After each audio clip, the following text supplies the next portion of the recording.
الحمدللہ رب العالمین والصلاة والسلام علی سید الانبیاء والمرسلین نبینا مولانا محمد وعلی آلہ وصحبہ اجمعین۔ آگے دیکھیں، عن عبداللہ بن عمرو قال قال رسول اللہ صلی اللہ علیہ وسلم الدنیا کلها متاع وخیر متاع الدنیا المرأة الصالحة، رواہ مسلم۔ یہ مسلم کی روایت ہے، کتاب النکاح چل رہا ہے، مشکات المصابیح۔ سمجھ میں آئی بات؟ آپ علیہ السلام کا ارشاد ہے دنیا کلها متاع، دنیا سارا کا سارا فائدے کی چیز ہے۔ دنیا جتنی بھی بنائی گئی ہے ساری کی ساری فائدے کے لیے ہی بنائی گئی ہے اور فضول میں نہیں بنائی گئی۔ وخیر متاع الدنیا، اور بہترین دنیا کا متاع، یعنی دنیا کی جو بہترین چیزیں ہیں، بہترین دنیا تو ساری ہے لیکن اس میں سب سے جو بہترین چیز ہے وہ کیا ہے؟ المرأۃ الصالحۃ، المرأۃ الصالحۃ، نیک صالح نیک بخت عورت ہے۔ سمجھ نہیں بات؟ یعنی دنیا ساری کی ساری فائدے کی چیز ہے، نفع کی چیز ہے، لیکن سب سے زیادہ قابل نفع اور سب سے زیادہ جو مفید ہے وہ کیا ہے؟ نیک صالح دیندار عورت ہے، نیک بخت عورت ہے۔ سمجھ نہیں بات؟ متاع کہتے ہیں، حدیث میں متاع کے الفاظ ہیں، حدیث میں جو متاع کے الفاظ ہیں اس سے مراد دنیا کے قلیل کثیر مال میں سے تھوڑا سا فائدہ اٹھانا، اس کو متاع کہتے ہیں۔ یعنی دنیا اس میں سے تھوڑی دیر کے لیے کسی نے کوئی فائدہ اٹھایا اس کو کیا کہیں گے؟ متاع کہیں گے۔ قل متاع الدنیا قلیل، اس لیے فرمایا گیا ہے کہ دنیا کا متاع بہت تھوڑا ہے، دنیا کا نفع لوگ سارا کا سارا نفع بھی اٹھا لیں تب بھی آخرت کے مقابلے میں تھوڑا سا نفع ہے۔ سمجھ میں ایمان؟ امام اسماعی امام لغت کہلاتے ہیں، وہ کہتے ہیں کہ مجھے متاع کا معنی سمجھ میں نہیں آ رہا تھا، اس لیے وہ باہر نکل گئے۔ قرآن کریم کے 3 الفاظ ہیں، ان کو ان کی گہرائی معلوم نہیں ہو رہی تھی۔ امام اسماعی امام لغت کہلاتے ہیں۔ سمجھ میں بات؟ رقیم اور متاع اور تبارکہ، یہ 3 الفاظ ہیں۔ رقیم، متاع اور تیسرا کیا ہے؟ جی، رقیم، متاع اور تیسرا تبارکہ۔ تبارک الذی بیدہ الملک، یہ جو مشہور لفظ ہے۔ سمجھ میں بات؟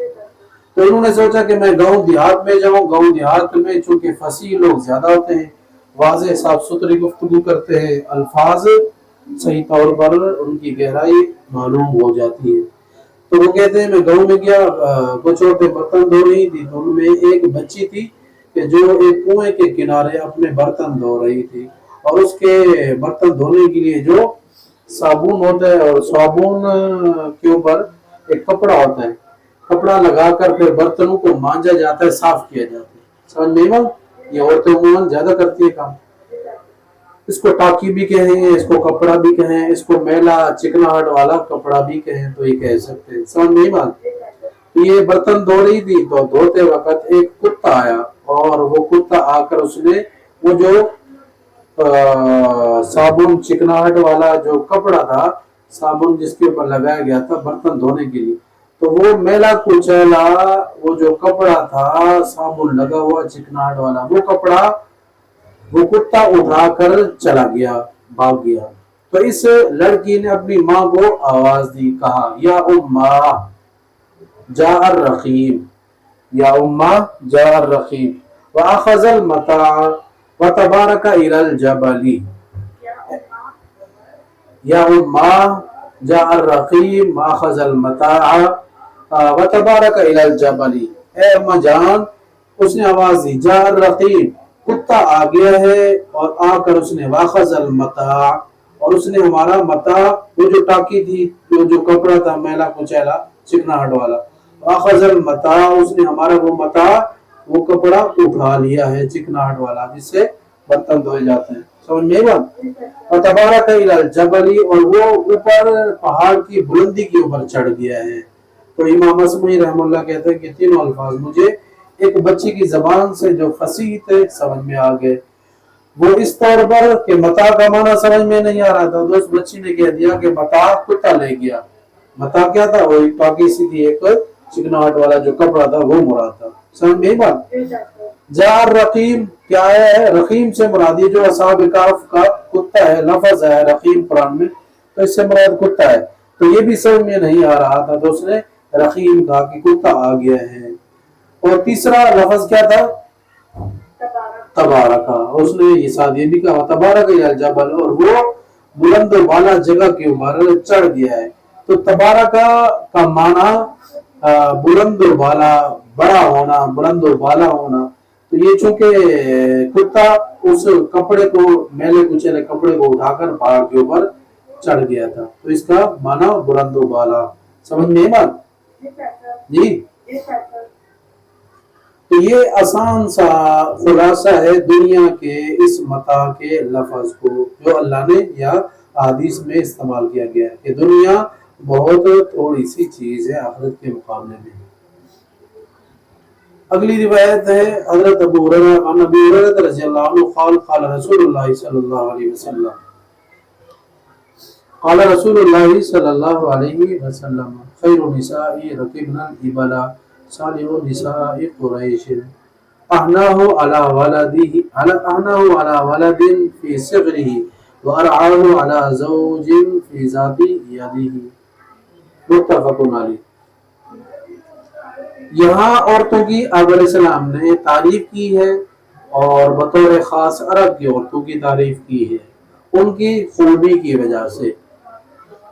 عمومیت میں سب عورتیں آ جاتی ہیں جس وجہ سے آپ علیہ السلام نے تعریف کی ہے. اگر وہ عورت جس میں یہ خوبی موجود ہو جو آپ علیہ السلام یہاں فرما رہے ہیں، وہ خوبی کیا ہے دیکھیں یہاں.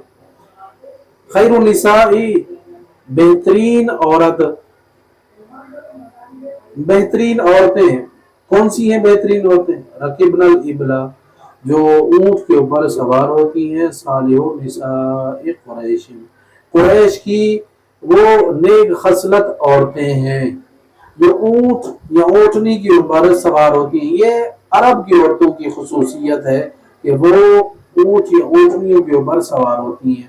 سواری کا مقصد یہ کہ وہ محنت مشقت والا کام کاج کرتی ہیں اور محنت مشقت برداشت کرتی ہیں، اور یہ ان کی خوبی ہے کہ اونٹ جیسی مشکل ترین سواری بھی وہ کرتی ہے. سمجھ میں بات؟ یہ پہلی خوبی ہے. یہ بطور خاص عرب کی قریش کی عورتوں کی خوبی آپ علیہ السلام نے بیان فرمائی. پہلی خوبی ہو گئی. اس کے اندر تو بطور خاص قریش کی عورتیں ہیں. سمجھ میں بات؟ آگے جو خوبی وہ سب عورتوں میں آ سکتی اگر وہ لینا چاہے. احناء علی ولد فی صغرہ کہ وہ اپنے بچے کے اوپر یا بچوں کے اوپر بچپنے کے اندر بہت زیادہ شفیق اور مہربان ہوتی ہیں. ولد نکرہ کا صیغہ لائے ہیں عمومیت کے الفاظ کو لانے کے لیے کہ اپنا بچہ ہو یا پرایا بچہ ہو، وہ عورتیں بڑی نیک صالح نیک خصلت عورتیں ہیں کہ جو بچوں کے اوپر بڑی مہربان ہوتی ہیں. عام طور پر عورتیں بچوں کو گالیاں بکتی ہیں اور بددعائیں دیتی ہیں تو اس کے اثرات بھی پڑتے ہیں، بچہ چڑچڑا ہو جاتا ہے اور اس بددعا کے پھر اثر بھی پڑتے ہیں. بعض دفعہ وہ نالائق نکل آتا ہے، بعض دفعہ اس بددعا کی وجہ سے تباہی بربادی کر بیٹھتا ہے تو بعد میں افسوس ہوتا ہے. علیہ السلام نے اس سے منع کیا ہے. سمجھ میں بات؟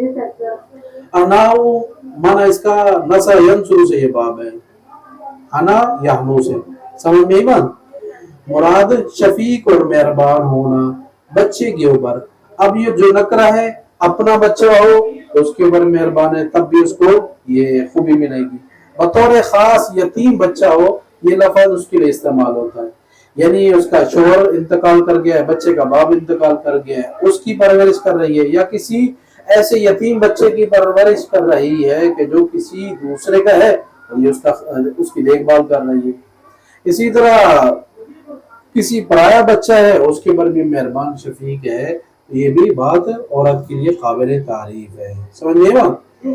وَرَاهُ عَلَى زَوْجِهِ فِي ذَاتِ يَدِهِ وَرَاهُ عَلَى زَوْجِهِ فِي ذَاتِ يَدِهِ اور بہت زیادہ حفاظت کرنے والی ہے وہ عورت، بہت زیادہ حفاظت کرنے والی ہے وہ عورت کس کی؟ عَلَى زَوْجٍ فِي ذَاتِ يَدِهِ اپنے شوہر کے ان چیزوں کی کہ جو اس کے ہاتھ کے اندر ہے، مال ہو یا وہ جتنی بھی چیز ہے جو عورت کے قبضے میں کنٹرول میں ہے۔ حقیقی طور پر مالک تو اس کا شوہر ہے اور اس کا آقا ہے اور اس کا سربراہ ہے گھر کا، لیکن وہ اتنی امین ہے، اس کی حفاظت کرتی ہے اور دیکھ بھال رکھتی ہے، بچوں کی بھی، مال کی بھی، اسباب کی بھی۔ تو یہ عورت کی خوبی ہے کہ جس خوبی کو آپ علیہ الصلوۃ والسلام نے بیان کیا ہے کہ مرد کی بھی خوشی کو مروز خاطر رہتی ہے، مرد کی جتنی بھی چیزیں ہیں اور عورت کے ساتھ جڑی ہوئی ہیں تو ان کا بھی وہ خیال رکھتی ہے کہ جو مرد عام طور پر باہر ہوتا ہے، گھر کے اندر جو چیزیں ہیں اب عورت کے ہاتھ میں ہی ہے تو اب ان کی بھی وہ حفاظت کرتی ہے۔ سمجھ میں ماں سب کو؟ آگے روایت ہے ان اسامہ بن زید قال قال رسول اللہ صلی اللہ علیہ وسلم ما ترکت بعدی فتنۃ نظر علی الرجال من النساء متفق علیہ۔ یہ بخاری مسلم کی روایت ہے۔ حضرت اسامہ بن زید مشہور صحابی آپ علیہ الصلوۃ والسلام کے گھر میں رہنے والے تھے۔ آپ علیہ السلام نے ارشاد فرمایا، ان سے روایت ہے آپ علیہ السلام نے ارشاد فرمایا ما ترکت بعدی فتنۃ، نہیں چھوڑا میں نے اپنے بعد کسی فتنے کو اضر علی الرجال کہ جو مردوں کے لیے بہت زیادہ نقصان دہ ہو عورتوں سے، یعنی سب سے زیادہ جو خطرناک فتنہ میرے بعد ہے مردوں کے لیے وہ کیا فتنہ ہے؟ وہ عورتوں کا فتنہ ہے۔ سب سے خطرناک جو فتنہ ہے مردوں کے لیے، جو فتنہ بڑا ہے وہ کیا ہے؟ عورتوں کا فتنہ ہے۔ سمجھ میں بات؟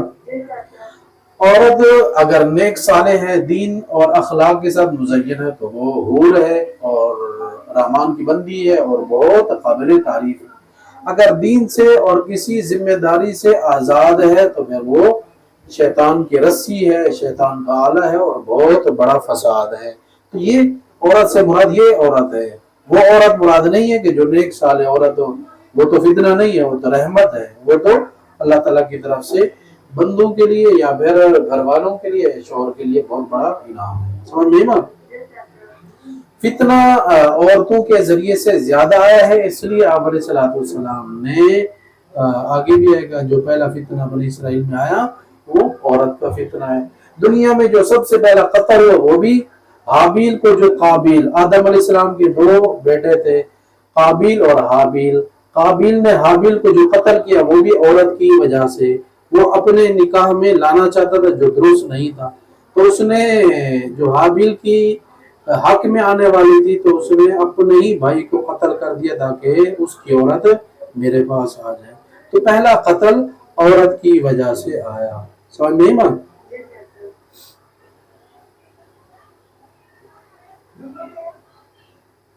وعن سعید بن الخدری رضی اللہ عنہ قال قال رسول اللہ صلی اللہ علیہ وسلم الدنیا حلوۃ خضرۃ وإن الله مستخلفكم فيها فينظر كيف تعملون فاتقوا الدنيا واتقوا النساء فإن أول فتنة بني اسرائیل كانت في النساء رواه مسلم۔ اگلی روایت سمجھ میں آگی بات پچھلی؟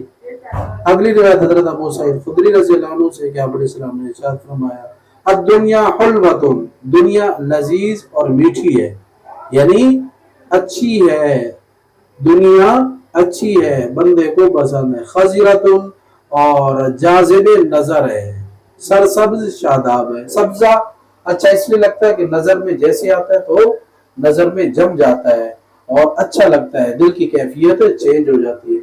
تو دنیا کی مثال سبزے سے دی گئی اور میٹھی چیز سے دی گئی۔ انسان کو یہ دونوں چیزیں بہت زیادہ مرغوب ہیں، پسند ہیں۔ سمجھے نا؟ تو دنیا بڑی میٹھی ہے اور بڑی سرسبز اور شاداب ہے۔ وَإِنَّ اللَّهَ مُسْتَخْلِفَكُمْ فِيهَا، اللہ تعالیٰ نے اس دنیا میں تمہیں اپنا نائب بنا کر بھیجا ہے۔ نائب اس اعتبار سے کہ اللہ تعالیٰ نے جو احکامات دیے ہیں تمہیں احکامات دے دیے ہیں، اب ان احکامات کو خود بھی اس پر عمل کرنا، دوسروں کو بھی ان احکامات کے اوپر لے آنا، اس اعتبار سے نیابت ہے۔ استاد جاتا ہے اور کسی بچے کو، شاگرد کو کہتا ہے کہ اب اس کی تم نے نگرانی کرنی ہے، تو اب یہ استاد کا کیا ہوا؟ نائب ہوا۔ استاد تو سامنے نہیں ہے لیکن اس نے آرڈر جاری کر دیا ہے کہ یہ کلاس میں، یہ اسکول میں، مدرسے میں یہ کام آپ نے کروانے ہیں۔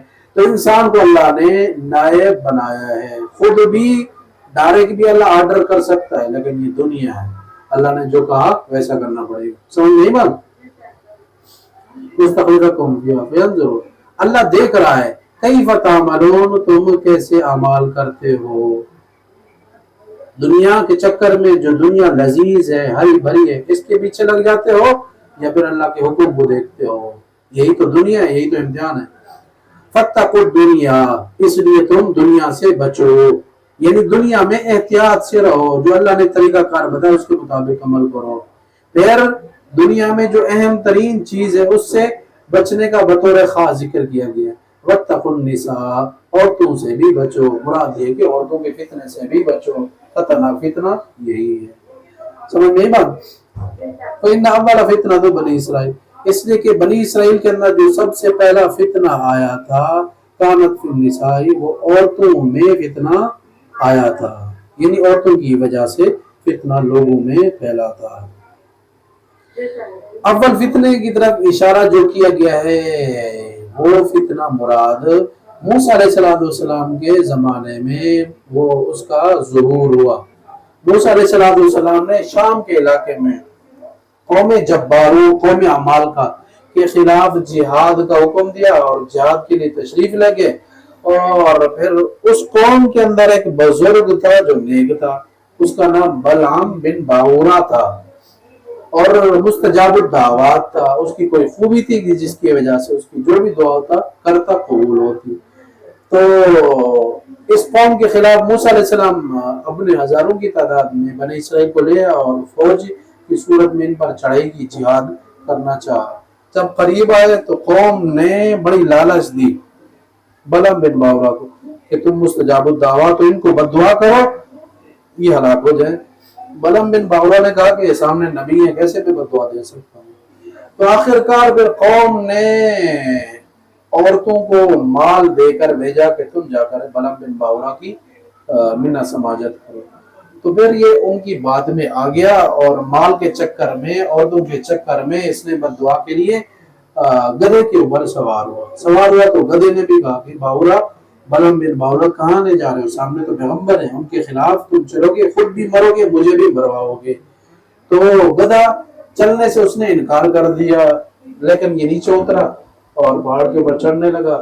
تو جب بد دعا دینے لگا تو بد دعا موسیٰ علیہ السلام اور ان کی قوم مسلمانوں کے خلاف ہونے کے بجائے زبان سے اپنی قوم اپنے خلاف ہی بد دعا آنے لگی. تو قوم نے کہا بھی یہ کیا کر رہے ہو، بد دعا تو موسیٰ علیہ السلام ان کی قوم کے خلاف تم نے دے رہی تھی اور بد دعا ہمیں دے رہے ہو.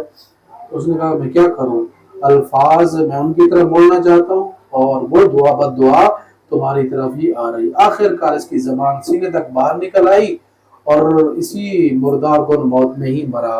یعنی کتے کی طرح اس کی تشبیہ ہو گئی کہ کتا زبان باہر نکال کر رکھتا ہے ہرس لالچ کی وجہ سے، اور اس کو اندر کی سانس کی بیماری ہوتی ہے جس کی وجہ سے وہ زبان باہر ہی رکھتا ہے. سمجھ نہیں بات؟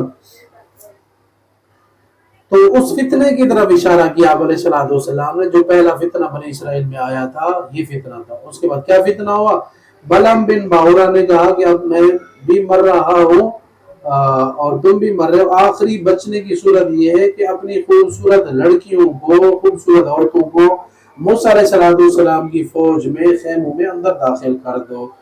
موسیٰ علیہ السلام کی قوم میں سے کسی نے بھی تمہاری کسی عورت سے بدکاری کر لی تو پھر وہ ہلاک ہو جائیں گے، تم بچ جاؤ گے.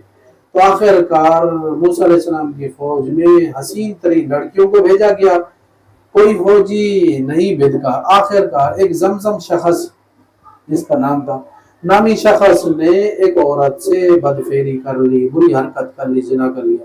تو اس کی وبال میں موسیٰ علیہ السلام کے فوجی 70,000، ان میں ایک وبا پھیلی، ایک دانہ نکلا، اس سے پھر وبا پھیلنے کی وجہ 70,000 مارے گئے. موسیٰ علیہ السلام نے تحقیق کرانے کے لیے بندوں کو بھیجا کہ تلاش کریں آخر کیا وجہ ہے. تو پتہ چلا خیمے میں ان کی فوج میں سے ایک بندے نے پرائی عورت سے بری حرکت کی ہے جس کی وجہ سے یہ عذاب ہے. تو اس بندے نے اس کو قتل کیا، تب یہ بیماری مصیبت چھوٹی.